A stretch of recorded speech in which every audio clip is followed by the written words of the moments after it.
Jazta, nahi zunen. Mendakagun liburua da Antonio Tasteten baionatar merkatariaren gutun kopiatzaile liburua. Bertan azaltzen dira, beak mundu osoko merkatarikin eta faktorekin, agentekin mantendutako korrespondentziaren kopia. Eta liburu honek, nolabait azaltzen digu, zertzan garai hartan Donostia, ez?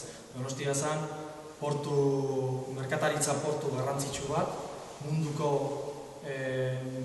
portu garrantzitsuenekin mantentzen zuen merkataritza, eta batez ere garrantzitsua zen, batipat Amerikako altxorrak edo bertara jatzen zielako, adibidez Caracaseko konpainiaren bidez.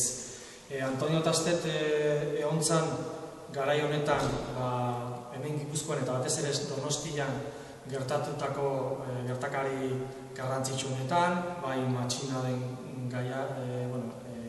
garaian, bai adibidez konbentzioko gerran eta baita adibidez suntxiketaren garaian.